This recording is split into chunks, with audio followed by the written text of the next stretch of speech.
حضور علیہ السلام کی محبت سے معاشرے کے دکھ جو ہیں وہ سمیٹے جا سکتے ہیں۔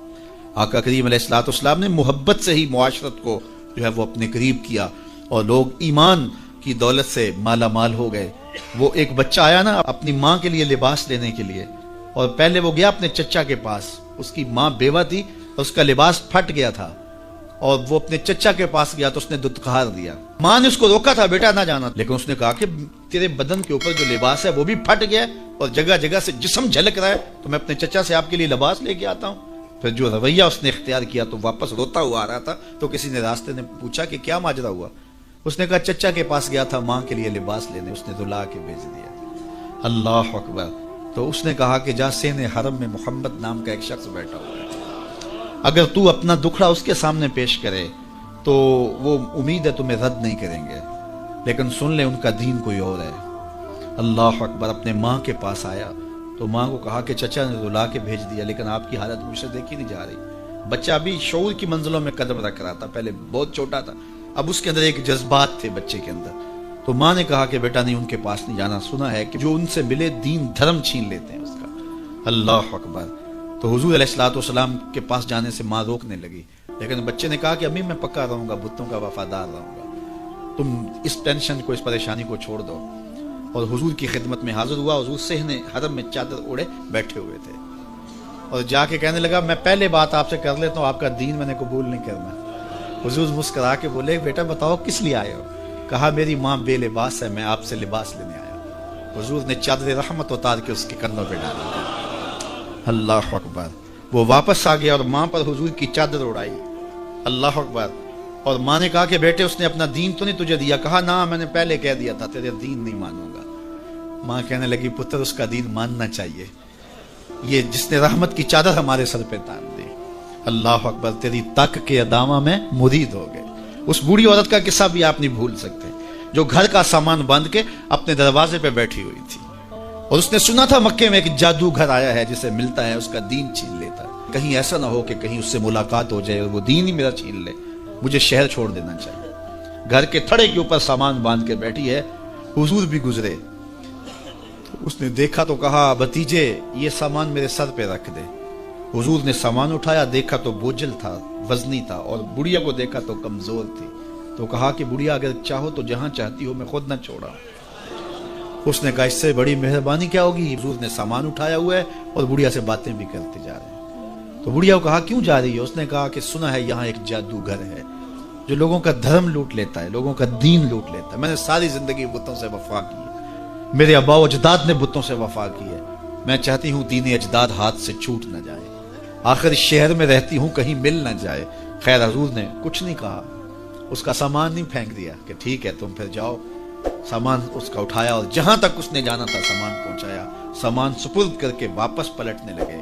تو اس نے کہا بچے اپنا نام تو بتا دے، لوگ کہیں گے کہ مکہ چھوڑ آئی ہو تو بتاؤں گی ایک جادوگر کے دکھ سے چھوڑ آئی ہوں، تو وہ کتنا برا بھلا کہیں گے شہر مکہ کو کہ جس مکہ سے لوگ نقل مکانی کرنے پہ مجبور ہو گئے، تو میں انہیں یہ بھی بتاؤں گی کہ جس مکے میں جادوگر رہتا ہے اتنا اچھا نوجوان بھی رہتا ہے، تو تیرا نام لیا کروں گی، تیرے قصیدے پڑھا کروں گی۔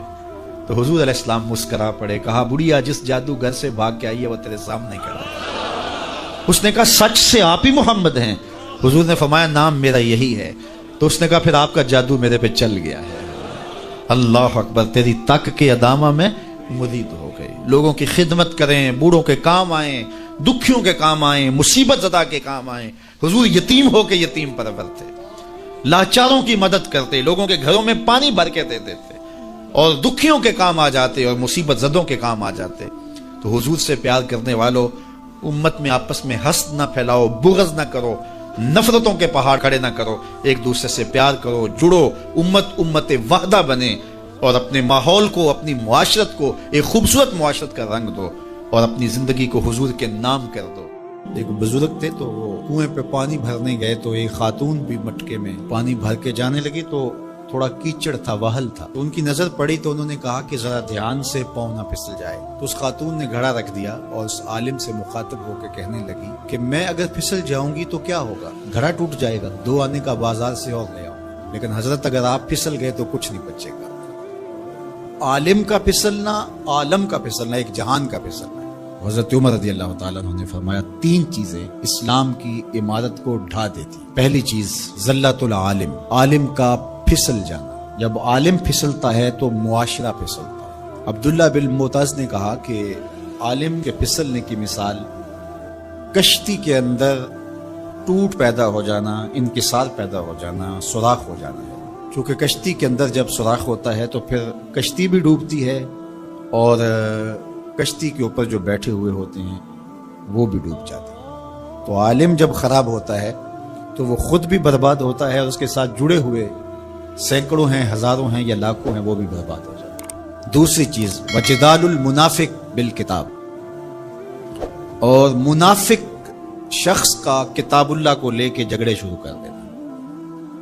منافقین جن کے اندر نفاق بھرا ہوا ہے وہ مفسر بن جائیں، وہ قرآن لے کے بیٹھ جائیں اور لوگ ان کے فالوور بن جائیں اور وہ لوگوں کو گمراہ کر رہے ہو. جب کسی قوم کے اندر منافق منبر و محراب کے مالک بن جاتے ہیں اور وہ قرآن سے لے کر مجادلے کر رہے ہوتے ہیں تو قومیں برباد ہو جاتی ہیں. اور آج آپ دیکھ لیں، آج سوشل میڈیا کے اوپر ایسے مکروہ لوگ بیٹھے ہوئے ہیں جو قوموں کے اندر بگاڑ اور تفریق کی بدکاری میں کوئی کسر نہیں چھوڑ رہے اور قومیں برباد ہو رہی ہیں.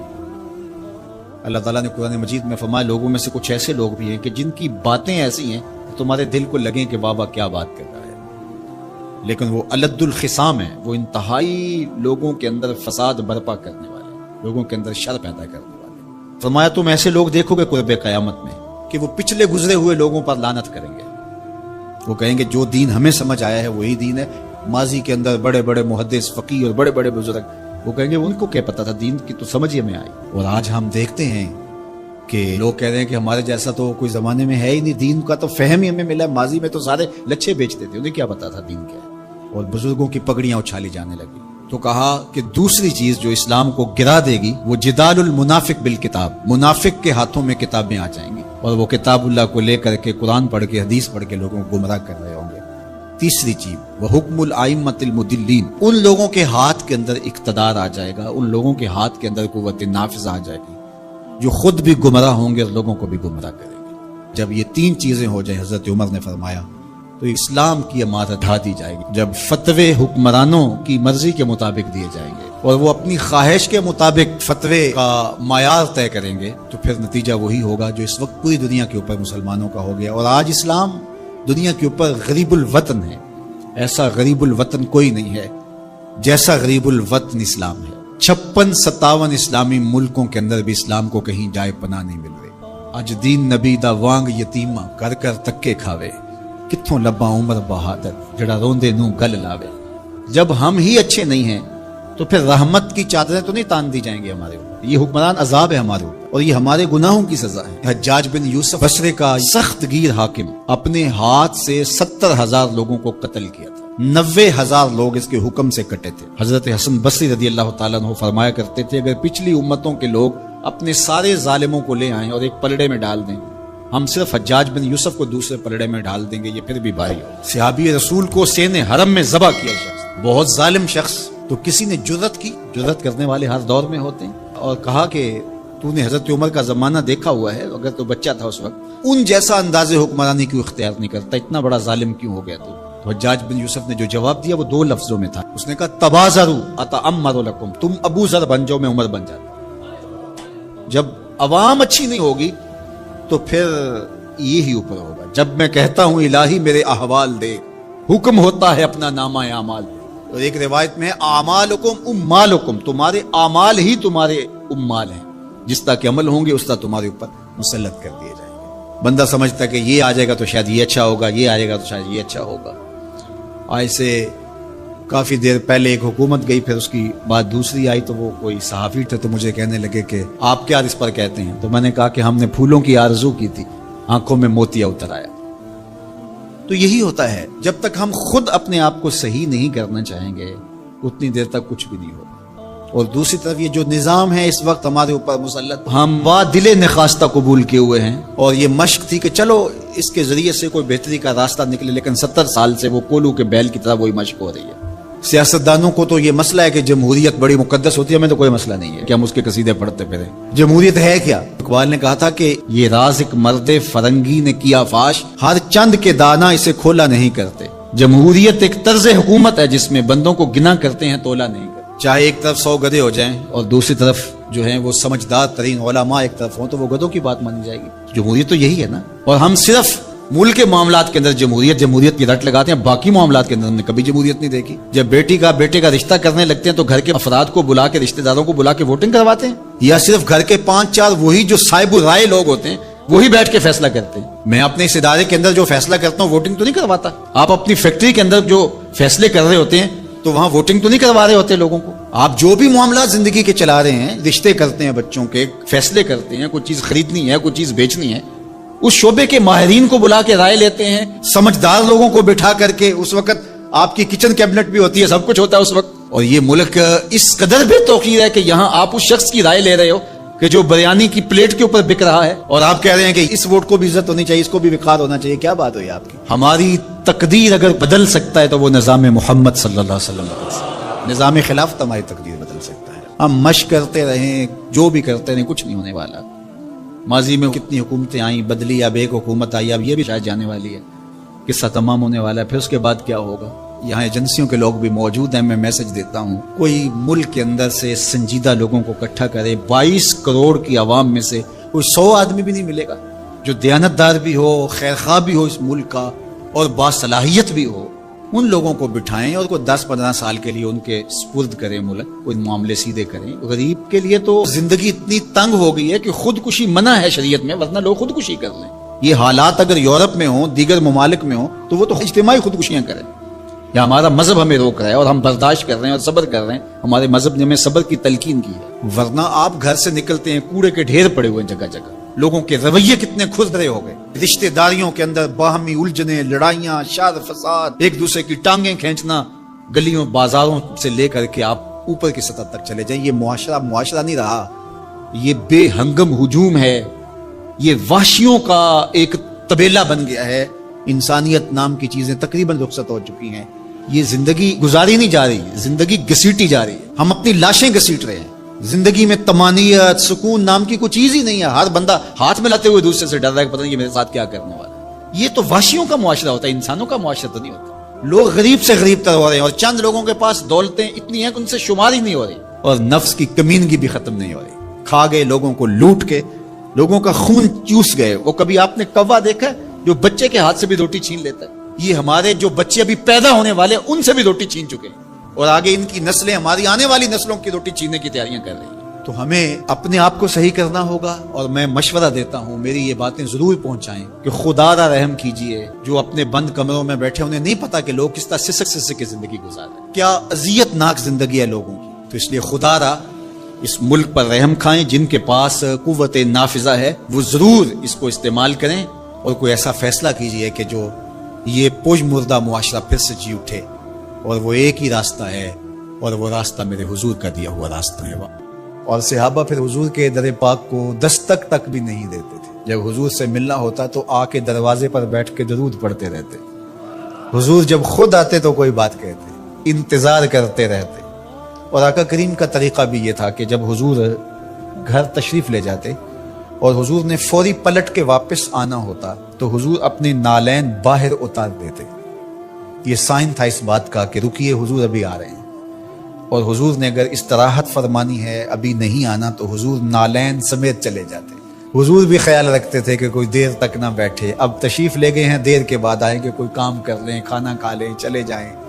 لیکن حضور نے اگر فوری پلٹ کے آنا، چند لمحوں کے لیے گئے ہیں گھر، 10 منٹ کے بعد پھر آئے، تو حضور نالین دروازے کے ساتھ ہی اتار کے چلے جاتے۔ نالین کو دیکھ کر صحابہ جان لیتے کہ ابھی حضور آئے۔ کہا اتنی دیر تک نالین دیکھتے رہو، قدموں کے نشان ڈھونڈتے رہو، مصطفیٰ جان رحمت آنے ہی والے ہیں۔ اللہ اکبر، تمہاری نظریں نبی کے نالین پہ لگی رہیں۔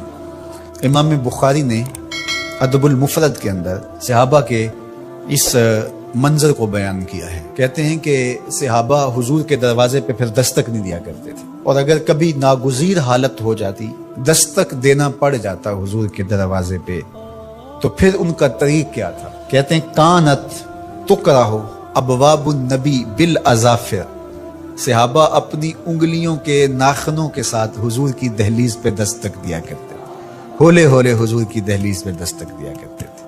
تو مولا علی قاری فرماتے ہیں کہ ناخنوں سے دستک کیوں دیتے تھے؟ اے دربن خفیفن و دکن لطیفن تعظیمن و تکریمن و تشریفن، یہ صرف اپنی بے تابی کا اظہار تھا کہ ہم کھڑے ہیں، یہ ادب ہے ان کا، یہ محبت ہے ان کی۔ اللہ اکبر۔ حضرت ابو ہریرہ نے ساری زندگی کمان کو بے وضوحات نہیں لگایا۔ کسی نے کہا ابو ہریرہ یہ کمان تو ہندوستان سے بن کے آئی ہے، کہا کہ اس کمان کو بھی بے وضوحات نہیں لگاؤں گا، اس لیے کہ اس کی شکل اس کمان سے ملتی ہے جو میرے حضور کے ہاتھ میں رہی، میں اس کو بھی بے وضوحات نہیں لگاؤں گا۔ یہ تھی ان کی محبت۔ ایک صحابی حضور علیہ السلام کا ایک فرمان بیان کرتے ہیں اور کہتے ہیں حضور نے ایسے انگلیاں اٹھائیں اور بتایا، اور ایک دم کہا یہ میں صرف تمہیں بتانے کے لیے کہہ رہا ہوں، ورنہ میری انگلیاں حضور کی انگلیوں سے چھوٹی ہیں۔ اللہ اکبر۔ کہا یہ جو میں نے کہا حضور نے یہ انگلیاں اٹھائیں، یہ میں تمہیں بتانے کے لیے، مسئلہ سمجھانے کے لیے، میری انگلیاں حضور کی انگلیوں جیسی نہیں ہیں۔ اللہ اکبر۔ حضرت عباس بن عبد المطلب سے کسی نے پوچھا کہ آپ بڑے ہیں یا حضور بڑے ہیں؟ عمر کے بارے سوال کیا، کہا سال زیادہ میں نے گزارے ہیں، بڑے حضور ہی ہیں، بڑے حضور ہی ہیں۔ یہ تھا ان کا ادب، یہ تھی ان کی محبت۔ آپ اگر مجھے پوچھیں کہ دین کیا ہے تو میں اقبال علیہ رحمہ کا لہجہ ادھار لوں گا۔ انہوں نے کہا دین سراپا سوختن اندر طلب، انتہائش عشق آغازش ادب۔ طلب محبوب میں تڑپنے کا نام دین ہے، ادب سے شروع ہوتا ہے عشق پہ ختم ہو جاتا۔ جو دین ادب سے شروع نہ ہوتا ہو اور عشق پہ ختم نہ ہوتا ہو وہ دین ہی نہیں ہے۔ میں ان تھوڑے جملوں میں آپ کو بہت کچھ کہنا چاہ رہا ہوں۔ آپ پوچھتے رہتے ہیں، مسائل پوچھتے رہتے ہیں، میں 2 لفظوں میں آپ کو بتا رہا ہوں۔ جو بھی دین ادب سے شروع نہ ہوتا ہو، عشق پہ ختم نہ ہوتا ہو، وہ دین نہیں ہے، کوئی اور ہے۔ عشق ہی ابتدائے ذات، عشق ہی انتہائے ذات، عشق نہ ہو تو شرح و دین بت کدا تصورات۔ کسان سب سے اچھے دانے سنبھال کے رکھتا ہے، جو بیج ہوتا ہے وہ سب سے بہتر ہوتا ہے، اس کو زمین میں دانہ ڈالتے ہوئے کوئی جھجک نہیں ہوتی کہ مٹی میں دانے رول رہا ہوں، اس لیے جھجک نہیں ہوتی کہ وہ اپنی آنکھوں سے کئی بار مشاہدہ کر چکا ہے کہ میں ایک دیتا ہوں، اللہ کئی عطا کرتا ہے، اس لیے وہ اچھے دانے زمین میں ڈالتا ہے۔ کوئی کسان ایسا تو نہیں کرتا کہ مریل بیج ڈال دے، وہ کہتا ہے ساری محنت ضائع چلی جائے گی۔ تو اسی طرح تم راہ خدا میں دو تو سب سے اچھا دو، یہ نہیں ہے کہ جو سب سے کمزور ہے وہ تم اللہ کی راہ میں دے دو۔ یہ ہم نے ایکسپورٹ کوالٹی نکال لی، باغ سے پھل توڑا، یہ ایکسپورٹ کوالٹی ہے، یہ دوستوں کے لیے تحائف تیار کرو، یہ گھر والوں کے لیے، یہ ہم منڈی میں بھیج رہے ہیں، اور باقی جو آخر میں رہ گیا کمزور سڑا ہوا اس کا ڈھیر لگا دیا، یہ غربا کے لیے۔ اللہ تعالیٰ فرماتا ہے اگر تمہیں اس طرح کا دیا جائے تو تم اس کو قبول کرو گے، لستم بآخذی ہے، تم کبھی بھی اس کو قبول نہیں کرو گے۔ فرمایا اللہ بھی غنی ہے، اس کی راہ میں ردی کیوں دیتے ہو؟ اللہ کی راہ میں سب سے اچھا دو۔ یہ تو پکی بات ہے، جس نے اللہ کے گھر کی تعمیر کی، اللہ اس کے لیے جنت میں محل بناتا ہے۔ اور یہ لازمی نہیں ہے کہ کوئی بہت بڑی جامع مسجد بنائی، بلکہ تتر کے گھونسلے کے برابر بھی اگر کسی نے مسجد بنائی، تتر کا گھونسلہ پوری اینٹ کا بھی نہیں ہوتا، آدھی اینٹ کا ہوتا ہے۔ دوسرے لفظوں میں کہیں جس نے کسی مسجد کی تعمیر میں آدھی اینٹ دی، اللہ اس کا محل بھی جنت میں بناتا ہے۔ کتنا کرے اللہ اکبر۔ حدیث پاک میں آتا ہے جب کوئی شخص فوت ہو جاتا ہے تو اس کے اعمال کا سلسلہ منقطع ہو جاتا ہے، لیکن 3 عمل اس کے باقی رہتے ہیں۔ ایسا صدقہ جو تسلسل کے ساتھ باقی رہتا ہے، مسجد بنوا دی، دارالعلوم قائم کر دیا، پانی کا کنواں کھدوا دیا، ہاسپٹل بنا دیا، ایسا سلسلہ کر دیا کہ جو جاری رہتا ہے۔ دوسرا او علم ينتفع بہ، یا ایسا علم جس سے لوگوں کو نفع پہنچے، ادارہ قائم کیا، لوگوں نے وہاں حفظ قرآن کیا، دین کا علم سیکھا، لوگوں کو فائدہ پہنچا۔ جب تک علم آگے بڑھتا رہے گا، جس نے انتظام و انصرام کیا، اللہ اس کے نامہ اعمال کے اندر اجر داخل فرماتا رہے۔ بلکہ اس کی تشریح میں دیکھ رہا تھا کہ صرف علم دین ہی نہیں، ہر وہ علم جو نافع ہو، اگر کسی نے کسی کو کوئی ہنر سکھا دیا اور اس کے ذریعے وہ حلال رزق کمانے لگا، اپنے بچوں کی ضرورت کو پورا کرنے لگا، جس نے ہنر سکھایا تھا اللہ اس کو بھی اجر عطا کرے گا۔ یہ جو بخل کرتے ہیں نا کہ کوئی ہنر سیکھنے آ جائے تو اس کو وہ 3-3 4-4 ماہ تک کاج کرنے پہ لگائے رکھتے ہیں۔ یہ ورکشاپوں میں جو کچھ ہوتا ہے وہ استاد اسے فن دیتا ہی نہیں، چھپا کے رکھتا ہے۔ 8-8 سال 7-7 سال کھجل کرتا ہے اس کو، حالانکہ جو بچہ سکول نہیں جا سکا اور ورکشاپ میں کام سیکھنے آیا ہے، درزی کے پاس کام سیکھنے آیا ہے اور دیگر کوئی فن سیکھنے آیا ہے، تو اس کا مطلب ہے کہ گھر میں غربت اتنی ہے کہ یہ بچہ پڑھنے نہیں جا سکا، مجبوریوں نے اسے کام پہ کھینچ کے بھیج دیا ہے۔ یار 3 ماہ لگا دیے اس کو صرف کاج سکھانے پہ، اور اس کو پانا دے کر کے صرف پہیا کھولنے پر 3 ماہ ضائع کر دیے۔ آپ اس کو 6 ماہ میں کاریگر بنا کے بھیج دیں، وہ روزی کمانے لگے گا، عرش کا رب آپ پہ بڑی رحمت نازل فرمائے۔ یہ کیا ہوا کہ آپ اس کو 6-6 سال تک اپنے پاس بٹھائے رکھتے ہیں اور 6-6 سال تک اس کو کام نہیں سکھاتے؟ یہ غریب گھر کا بچہ سیکھنے آیا ہے، ماں روزانہ روٹی دے کے بھیجتی ہے کہ میرا لال جلدی کام سیکھ جائے، بہنیں اس کی جوان ہو رہی ہیں، میں ان کے ہاتھ پیلے کرنے ہیں، اور اس نے کاجوں پہ لگایا ہوا ہے۔ یہ ابھی تک اس کو کچھ سکھا ہی نہیں رہا، 6-6 سال اس کے ضائع کر رہا ہے۔ ذرا غور کیجئے، وہ کمائے گا، اس کی بہنوں کے ہاتھ پیلے ہوں گے، اپنے گھروں میں جائیں گی، آباد ہوں گی، اللہ اس کے رزق میں اس کے صدقے سے برکت ڈال دے گا۔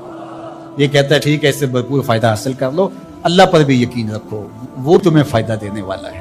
تیسری بات ارشاد فرمائی، او ولد صالح یدعو لہ، نیک اولاد جو ماں باپ کے لیے دعا کرے۔ صالح اولاد وہی ہوتی ہے جو ماں باپ کے لیے دعا کرے۔ 5 گانا نماز کی عادت رکھنے والی اولاد ماں باپ کے لیے سپیشل الگ دعا نہ بھی کرے تو دن میں کتنی مرتبہ کہے گی، ربنا اغفر لی ولوالدی، اللہ مجھے بخش دے، میرے ماں باپ کی مغفرت۔ اچھی اولاد ماں باپ کے لیے نعمت ہے، اس کی آنکھوں کی بھی ٹھنڈک ہے، دل کا بھی قرار ہے، آخرت کی بھی بہار ہے۔ اللہ جل شانہ ہمیں اپنی راہ میں صدقہ کرنے کی توفیق رضانی فرمائے، خیر کی راہوں کا مسافر بنائے، اچھے لوگوں کی سنگت عطا کرے۔ آدمی بیوی کی اطاعت کرے گا لیکن ماں کی فرما برداری نہیں کرے گا، بیوی کی ڈیمانڈ پہ فوراً بھاگ کے جائے گا، لیکن ماں دوائی کا بھی کہہ رہی ہوگی تو ٹال مٹول کرتا رہے گا، کل پرسوں ہفتے گزر جائیں گے۔ ماں کے ساتھ جانا اس کو پسند نہیں ہوگا، ماں کی خدمت میں رہنا، اس کے پاس بیٹھنا اس کو پسند نہیں ہوگا۔ ماں دھکے سے بیٹوں کو بیٹیوں کو اپنے پاس بٹھائے گی لیکن بیٹھنا پسند نہیں ہوگا۔ وہ اتنا صدیقہ ہو وہ اقصا آبا ہو، دوستوں کے ساتھ بیٹھ کے گپ شپ لگانا مرغوب ہوگا، باپ کے ساتھ بیٹھنا پسند نہیں ہوگا۔ باپ کے پاس اولادیں نہیں بیٹھیں گی، اور یہ جو مصیبت آئی ہے اس نے تو گھر کے اندر بھی پاس بیٹھی اولاد کو بھی ماں باپ سے چھین لیا ہے، وہ وہاں بیٹھ کر کے بھی حاضر باش نہیں ہوتا۔ آپ کو اس دن میں نے درس قرآن میں جو مضمون رکھا تھا اس میں ایک لفظ تھا وَبَنِينَ شَهُودًا، وہ بیٹے جو حاضر باش ہوں وہ نعمت ہوتے ہیں، جو باپ کی خدمت میں بیٹھے ہوں، باپ کے پاس بیٹھتے ہوں، باپ کے ساتھ جڑے رہتے ہوں، وہ نعمت ہوتے ہیں۔ اور جو باپ سے جان چھڑاتے رہتے ہوں، جی چراتے رہتے ہوں، پھنس گئے تو 2 منٹ بیٹھ کے ورنہ نہیں۔ بالخصوص بوڑھے بزرگوں کے پاس تو اس دور کے اندر کوئی بیٹھنے کے لیے تیار نہیں ہوتا، وہ ترستے ہیں کہ ہماری اولاد ہمارے پاس بیٹھے، لیکن اولاد کی دلچسپیاں ہی کوئی اور ہیں، وہ انہیں اولڈ فیشن سمجھتے ہیں، پرانے زمانے کے لوگ دقیہ نوز، ان سے ہم بات بھی کیا کریں، یہ ہمارے زمانے کی باتیں نہیں سمجھتے۔ جب تم ان کے زمانے کی باتیں نہیں سمجھتے تھے، انہوں نے ایک لفظ پانی اور روٹی سکھانے کے لیے کتنی محنت کی تھی تمہارے اوپر، تم تو کچھ بھی نہیں سمجھتے تھے، تم تو حرف و صوت سے آشنا نہیں تھے، تم تو لفظوں سے آشنا نہیں تھے۔ انہوں نے کتنا وقت دیا اور ایک ایک حرف، ایک ایک لفظ، ایک ایک ہجا تمہیں بتایا، اور آج تم کہتے ہو یہ دقیہ نوز ہے۔ یہ قرب قیامت کی علامت ہے کہ دوستوں کے پاس بیٹھنا مرغوب لگے گا، محبوب لگے گا، ماں باپ کی صحبت میں بیٹھنا اولاد کی تباہ میں نہیں ہوگا۔ وَسَادَ الْقَبِيلَةِ فَاسِقُهُمْ، اور قبیلے کا جو سردار ہے وہ فاسق و فاجر ہوگا۔ سرداری، قبیلے کا بڑا بننا، خاندان کا بڑا ہونا، یہ صلاحیت کی وجہ سے نہیں، تقوی کی بنیاد پر نہیں، یہ چالاکی، مکاری، فسق و فجور کی وجہ سے، اس لیے کہ جس طرح کی قوم ہوگی اس طرح کے ان کے حکمران ہوں گے۔ کسی نے حجاج بن یوسف سے کہا تھا کہ تو نے حضرت عمر کا دور خلافت دیکھا ہے تو ان جیسا انداز حکومت اختیار کیوں نہیں کرتا؟